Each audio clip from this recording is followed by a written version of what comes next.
அண்மை செய்திகளை பார்த்து வருகிறோம். கச்சத்தீவு விவகாரம் தொடர்பாக பிரதமர் மோடி புதிய குற்றச்சாட்டை முன்வைத்திருக்கிறார். அது தொடர்பான அண்மை செய்திகளை பார்த்து வருகிறோம். இது தொடர்பான மேலும் விவரங்களை கொடுப்பதற்காக செய்தியாளர் ராஜேஷ் இணைப்பில் இருக்கிறார். பேசலாம். ராஜேஷ், இது தொடர்பான முழு விவரங்களை வழங்கலாம். அம்ருத், வணக்கம். கச்சத்தீவு விவகாரம் தொடர்பாக பிரதமர் நரேந்திர மோடி புதிய குற்றச்சாட்டை முன்வைத்திருக்கிறார். கச்சத்தீவை காங்கிரஸ், திமுக இணைந்து தாரை வார்த்ததற்கு ஆதாரம் உள்ளது என பிரதமர் நரேந்திர மோடி குற்றச்சாட்டை முன்வைத்திருக்கிறார். காங்கிரஸ், திமுக இணைந்து ஏழை தமிழக மீனவர்களை வஞ்சித்துள்ளன என்றும் அவர் குற்றச்சாட்டை முன்வைத்துள்ளார்.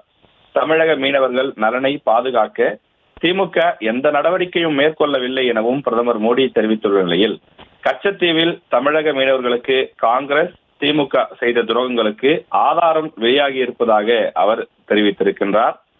கச்சத்தீவை காங்கிரஸ் மற்றும் திமுக இணைந்துதான் தாரை வார்த்தது என்பதற்கான ஆதாரங்கள் உள்ளது என பிரதமர் மோடி தன்னுடைய எக்ஸ் வலைதள பக்கத்தில் குறிப்பிட்டுள்ளார். காங்கிரஸ் கட்சியும் அதன் கூட்டணி கட்சியான திமுகவும் இணைந்து ஏழை தமிழக மீனவர்களை வஞ்சித்திருக்கிறார்கள் என்றும் குறிப்பிட்டிருக்கிறார்.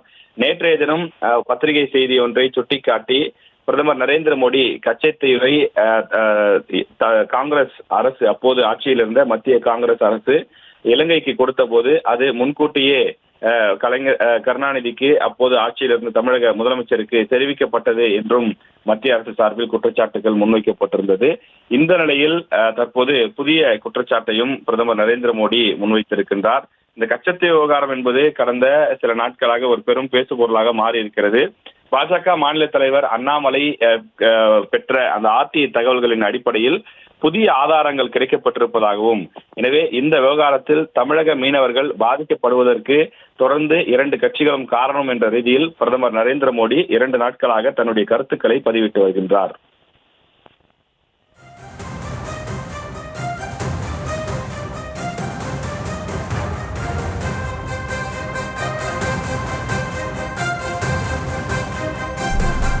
விவரங்களை வழங்கியமைக்கு நன்றி ராஜேஷ்.